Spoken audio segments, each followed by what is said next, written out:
I'm back. You're back. Okay.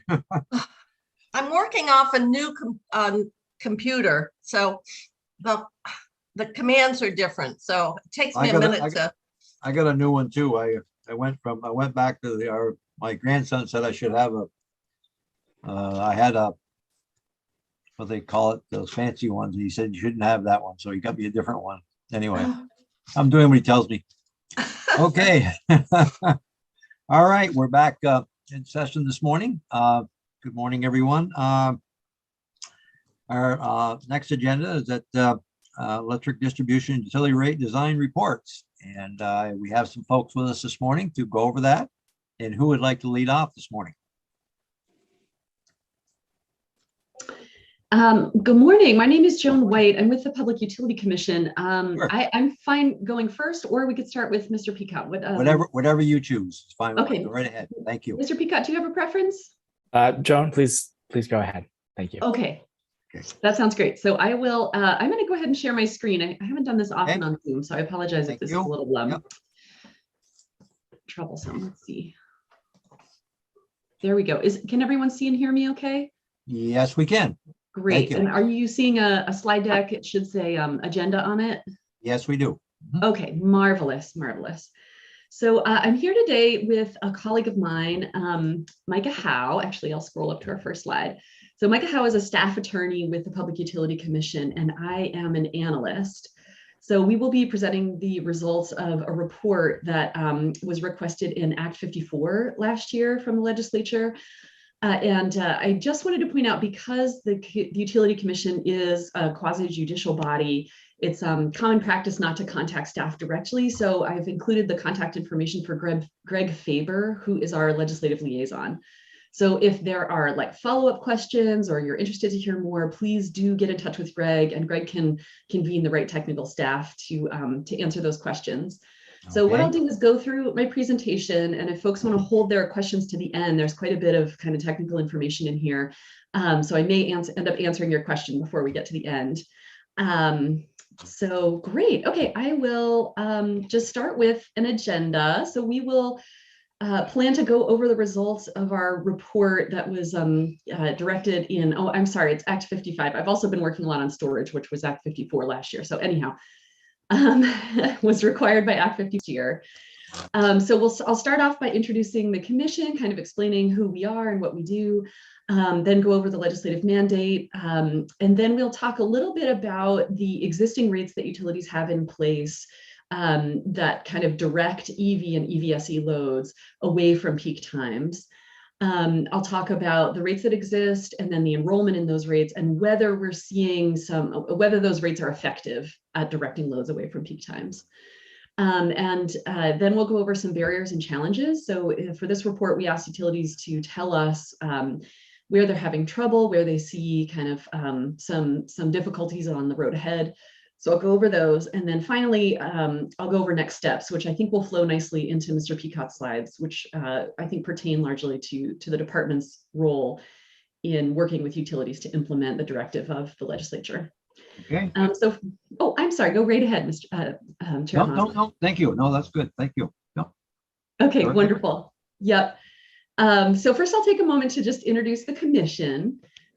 These are our three commissioners. They're politically appointed, and they serve 6-year terms. So you can kind of think of the commission as analogous to a court.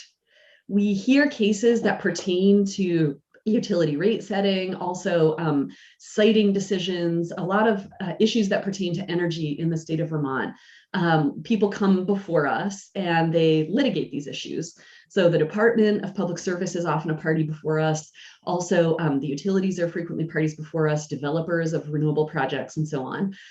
So as a quasi-judicial body, it's very important for us to maintain neutrality on issues of policy, unless there's a case before us, or like a rulemaking where we're issuing a decision.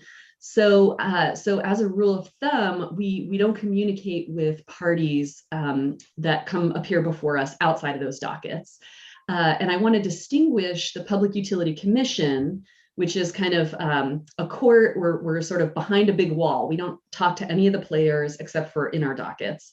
from the Public Service Department. So Mr. Peacock comes from the Public Service Department, that is the State Energy Office. They represent the views of the administration and the governor in proceedings and in policy. They're also the consumer advocate, so they appear before us in rate cases and other matters.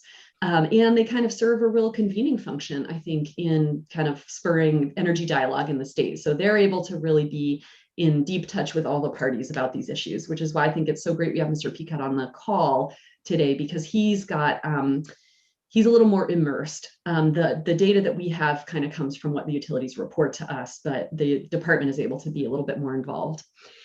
So those are our three commissioners you see there: Chairman Anthony Roisman, Margaret Cheney, and Riley Allen. They're just delightful human beings. I highly recommend them.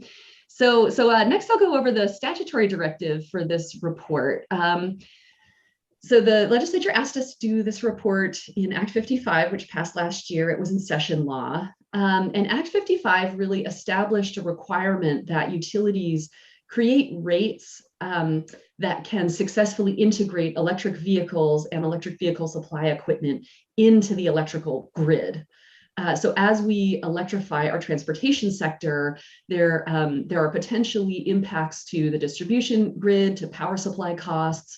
There's a lot to consider as we move in that direction. And one really critical tool in the toolbox are rates that customers pay to charge their EVs that can successfully direct that EV charging away from peak periods.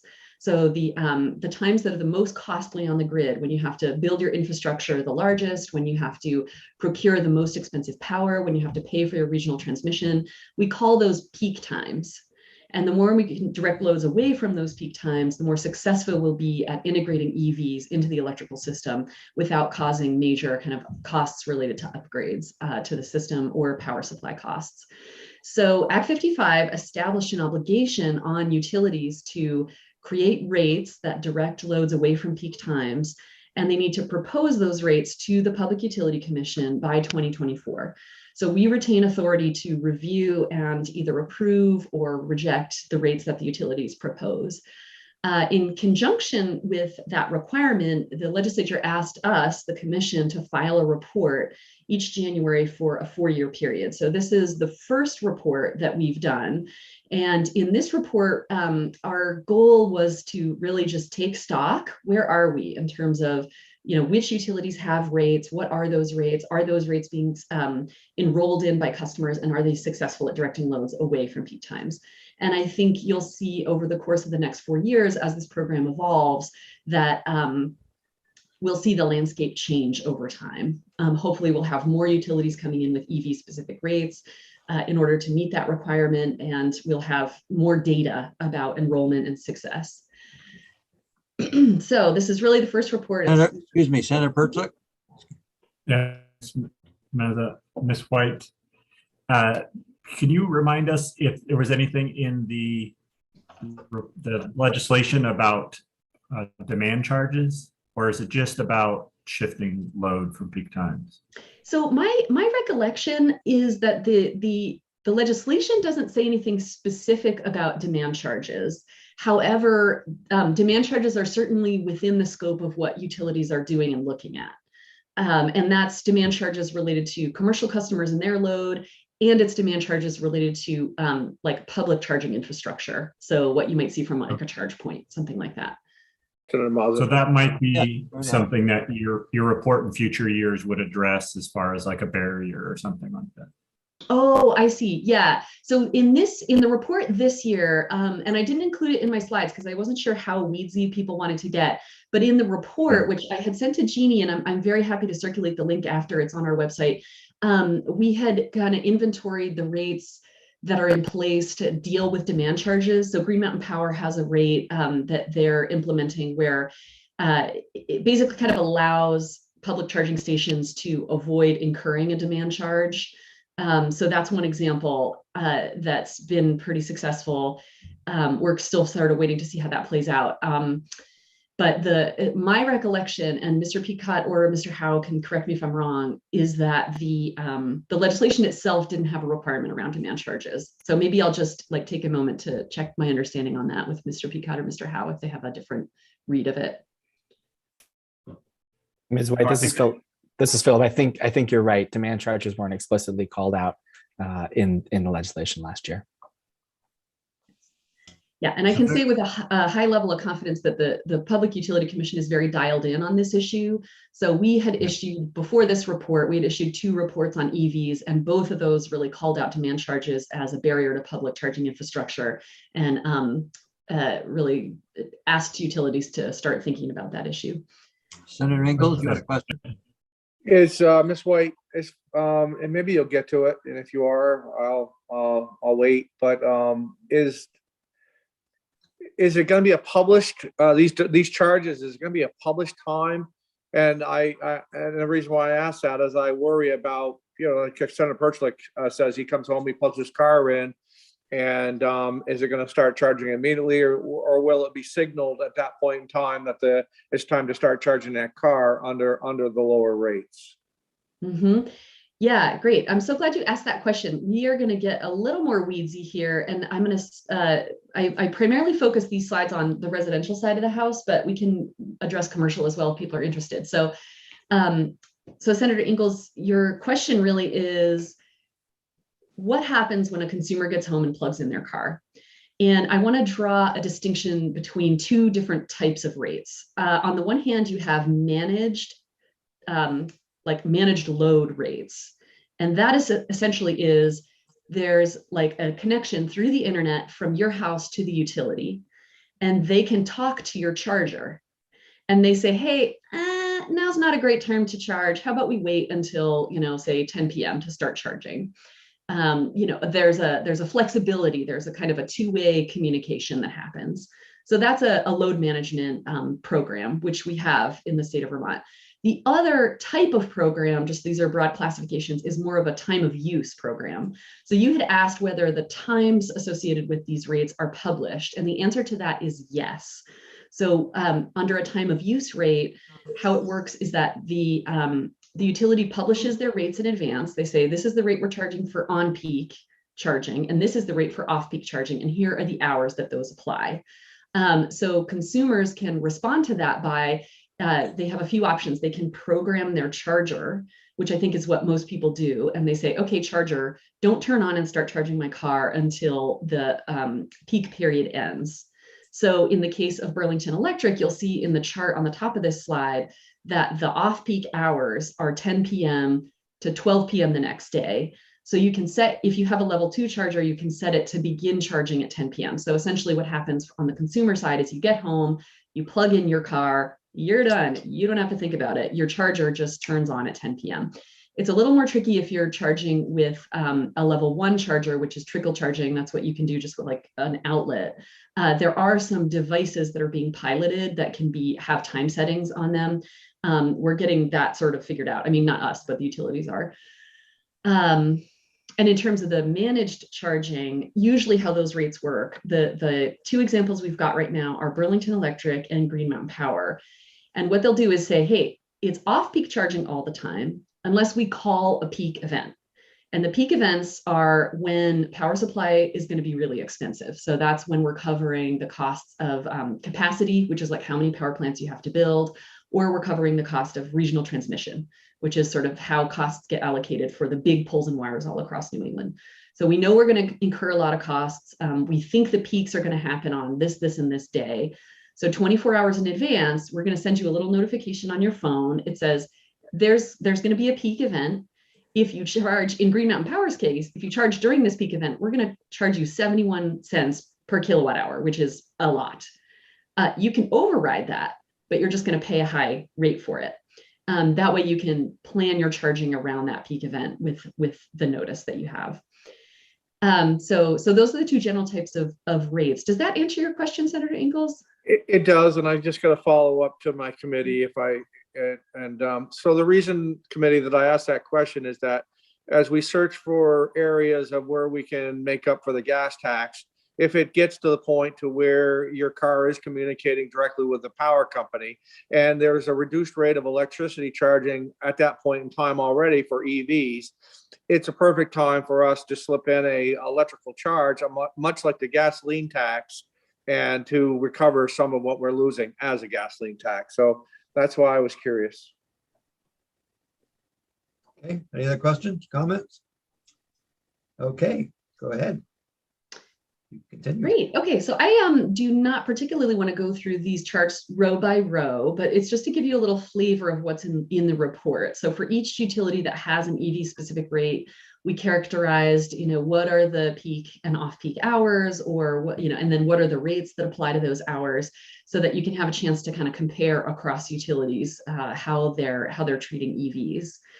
So maybe I'll just pause here. You've had a few minutes to sort of digest this slide and see if there are any questions on the particulars here. Any questions from the senators? Jane, I can't see you on the screen, but any questions? I'm here. I know.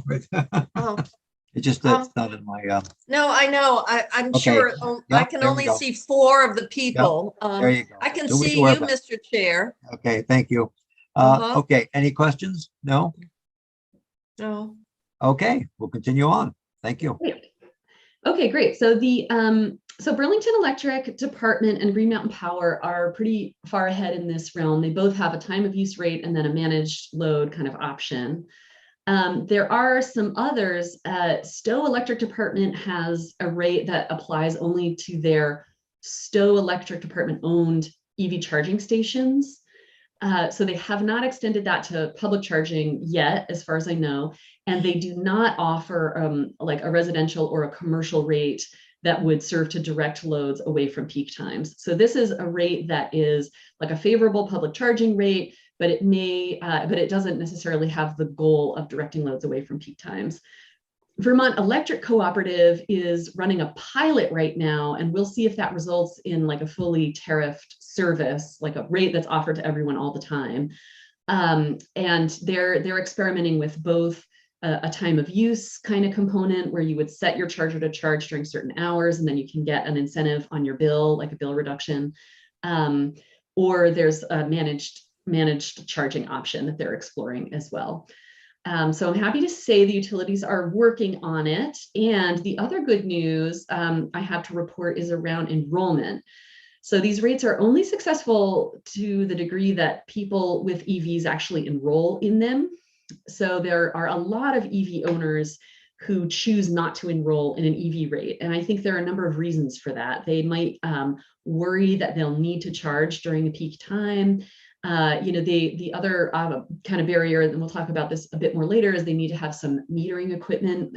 Right now, that's generally level 2 chargers, but it also could be any number of things like the telematics in the vehicle itself, that we may be able to back out data from that into the billing system of the utility to calculate an EV rate. That's a little further down the road. So the enrollment rates that you see here show that EV rates are far more successful than whole house time of use rates. That's a little bit of a wonky term, but it just means there are other utility rate structures that try to direct loads away from peak times, and their enrollment is just vanishingly small, like usually less than 1% of utility customers will enroll in that. In the case of EV rates, in Burlington Electric Department, we're seeing around 28%. And these are like, the only reason we have this data is because all these utilities are offering incentives through their RES Tier 3 programs for their customers to purchase EVs. So we asked, of the people you gave incentives to, how many are enrolled in EV rates? So in Burlington Electric's case, that's 28%. For Green Mountain Power, it's 36%. That's a historical rate. So that's of all the incentives you've given across the whole RES, which I think the Tier 3 requirement really kind of kicked in 2016. So how many people were on EV rates? So that historical rate is 36%. My understanding is that more recently, it's much higher. So if a customer is buying an EV today, there's about a 76% chance they're going to enroll in an EV rate. And that may be due to the fact that Green Mountain Power is also offering level 2 chargers free of charge to the customer. And as a requirement, they need to enroll in an EV rate with that charger. So we're seeing a little bit higher enrollment recently from Green Mountain Power. And then Vermont Electric Cooperative, it's still early days, they're in the pilot phase, but their enrollment's quite high at 42%. So I will just go on to the next slide, which is effectiveness.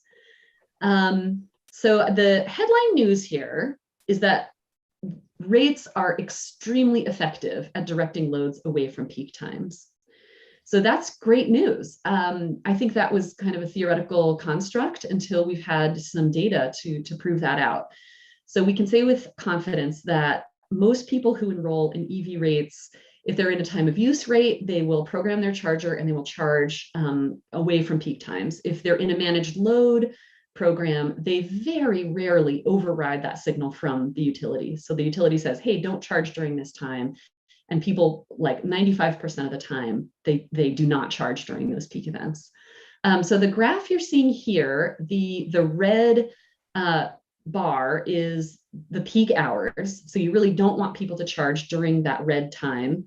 On the x-axis there, that's the hour of the day. So this is Burlington Electric Department. So their peak hours start at noon and then they end at 10 p.m. So Burlington Electric's goal is really to direct charging away from those hours. And you can see the blue line are customers that are enrolled in an EV rate, and very few of them are charging during peak times. That's like close to zero customers charging during peak hours. The red line is our customers who are not enrolled in EV rates. And as you can see, they're plugged in the morning, they leave for work, or they unplug, or their vehicle's fully charged. And then as they're coming home, you'll see that line starting around 4 or 5 p.m., that line starts to go up. So you're getting a fairly significant amount of charging during the periods that the peak power supply costs are incurred, which is generally like a 4 p.m. to 7 p.m. kind of rough range. So the good news is that EV rates really, really work, and we need to work on enrollment and see if we can get those numbers up. And then the same holds for GMP, like about only 2% of customers are opting out of peak time, and then 95% of charging is occurring during off-peak hours. So I think we can say these rates are very successful when they're implemented and when we have significant enrollment.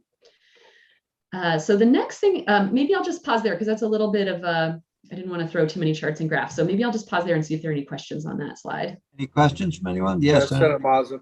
Yes, go ahead. So it seems like GMP at least can recognize when an EV is plugged in. Is that true from what this chart shows? That's correct. So at the moment, we have 3 utilities that have real-time visibility into when the EV is plugged in.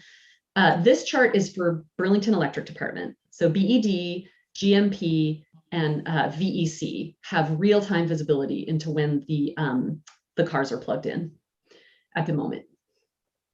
Okay. Any question? Okay, go right ahead. Thank you. Sure, great. Okay, so next we'll go to barriers and challenges. We also asked utilities, what's getting in the way? Like why the utilities are required to put some kind of rate in place by 2024. What are the challenges? The first thing that came up was around metering. And this is a very big change for utilities. Historically, there's one meter, it's on a house, it measures all the load that comes from that house. This requirement really asks utilities to go a click deeper into customer usage and say, can you measure just the load that goes to the EV separately from the rest of the house? And there are a number of technologies that are in place to do that. Right now it's level 2 chargers. There are also like these collars that you can add to existing meters. There are possibly some level 1 kind of plug-in solutions. There's the telematics on the vehicle. This space is moving incredibly quickly and prices are coming down. So I'm very hopeful that soon separate metering of an end-use load like an EV is going to become more technologically possible and more affordable for customers and utilities. The next challenge, and this is one that I think is especially hard for our smaller utilities, is changing technology. So this field is very new and we're seeing players kind of come and go overnight in the space of metering and charging and integrating that data with the utilities billing system. So it's hard for the small utilities to make a big investment, like buy a software package or upgrade kind of their operations capabilities or their billing systems, and then to see that technology changing in a short period of time, I think is potentially a big challenge for them.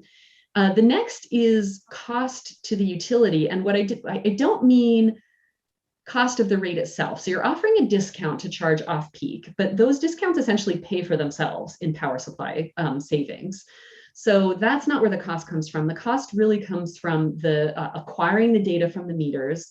So in a lot of cases, the companies that offer level 2 chargers will actually charge a fee to the utility to access the data from the charger. So that's an issue to kind of think about. And then also, like, just having the ability in their billing system to say, here's your whole house use, we measured your EV use separately, and we're going to apply separate billing determinants to those usages. That's like actually, it sounds simple, but it's a pretty big lift for our smaller utilities especially.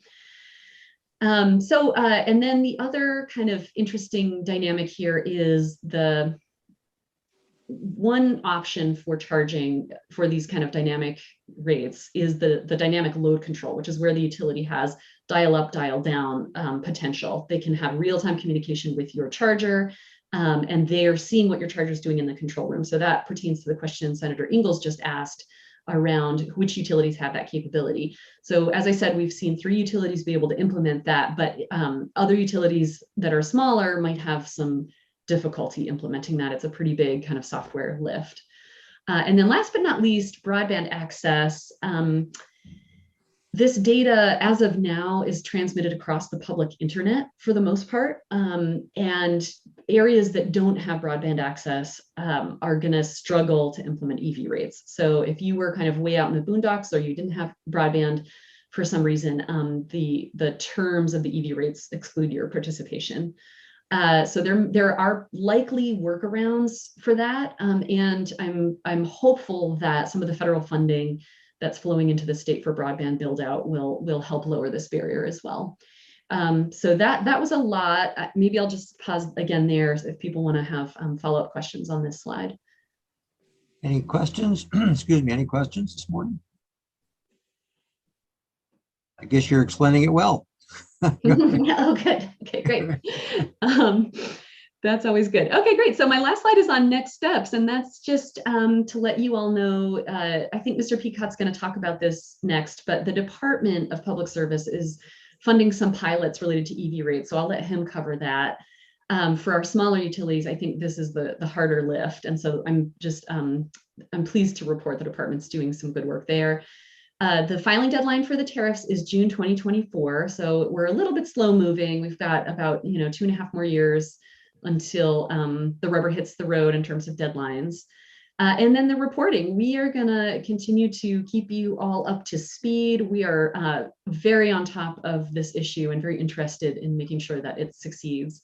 So we'll be back next January and for 2 more years after that to keep you up to speed. So with that, that's all of the material I have to present, unless there are, kind of more global questions. Great job. Thank you. Thank you so much, Senator Mazza. Okay, thank you. Phil, you're with us next. Sure, thank you. So I'm Philip Peacott from the Department of Public Service. I don't have slides. I just want to speak about two pilot projects that the Department of Public Service is supporting that'll start and, for the most part, end this year. So sort of happening quickly with federal funds that we have that are just regular, small amount of federal funds. So these are somewhat done, I'll just say cost efficiently. They're not ARPA or infrastructure funds. So the first project will be conducted by VPSA, which is the Vermont Public Power Supply Authority, which consists of 11 members, all municipal utilities. And some of the challenges that Ms. White hinted at definitely apply to VPSA members. 11 utilities, 4 different billing systems across those 11. So it's not just easy to go in and add a new EV rate.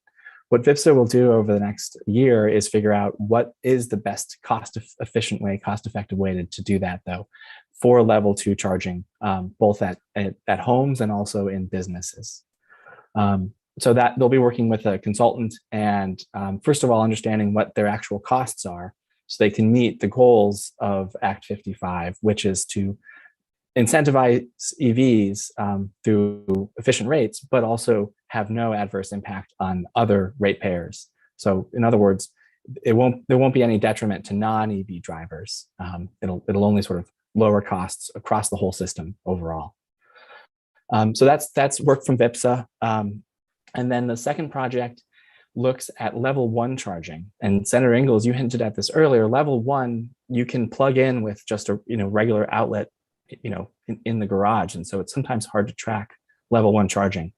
This small pilot project is going to be a joint effort of Vermont Electric Co-op, of Burlington Electric Department, and also Washington Electric Co-op to put smart plugs, effectively small meters, on at the end of those level 1 chargers to understand when they're charging. And then from that, they'll design a way to incentivize level 1 chargers to be used at the sort of, the off-peak hours, so the lowest cost times of the day. So the thinking is that will address level 1 charging, which so far hasn't been addressed because most efforts have been focused on level 2 charging, given that there's more impact to the grid from level 2 charging. So those are the 2 pilot projects. Again, I think they'll start probably next month, or at least by early March, and we'll have results by the end of this year. I don't know if this question's to you, but we keep kicking around the idea of substituting our gas tax from the gas tax onto the electric. Do you see that a possibility that a percentage could be added to that bill, and then the power company would reimburse us or give us back our fee? Is that going to be a very difficult thing? I know we've discussed it a little bit, but it's going to be a factor someday how we replace the gas tax. Do you see that happening or not happening? I think in the long run, it's a possibility. And it's worth noting that to accomplish that, I mentioned the 4 different billing systems across the different municipal utilities. These are, sort of long-term, big IT projects. And so there's a possibility in the long term, I'm meaning, beyond 5 years, maybe 10 years, for that to happen. Wow. And I don't want to steal, and I just say that because of, Right. the complexity, and I don't want to steal or take attention away. I believe you had from VTrans, Joe Segalian, to speak about the road user charge fee. And so, that's, we're just kicking out ideas. Yeah. And trying to, my answer is in the long term. Yes. yeah. Okay. Senator Ingalls? Yes. But why so long for that? Why? Because when we first started this conversation, it was that they didn't have the ability to do that. But now we're finding out that they do have the ability to do that. So why would it take 5 years to do that? It would just seem like for the end user, just like when you go up and you fill your tank in, you pay your gasoline tax at that point in time. And I don't understand why it would take 5 years to develop a program like that. So when you plug in, you're paying your portion of what you're using. I think so. The biggest challenge, and again, it's going to vary by utility, is that the technology systems they have in place simply don't have a way to measure and calculate that on a universal basis. So, some utilities, the majority of customers across the state have an AMI, which is advanced metering infrastructure, smart meter installed. The municipal utilities are planning for that, but they don't have those currently at customers. So there's no real-time insight into collection. And so, they use traditional meter reading methods. So it's possible. That's why I'm sort of couching it and saying in the long term, with different IT systems, but that would require time and effort.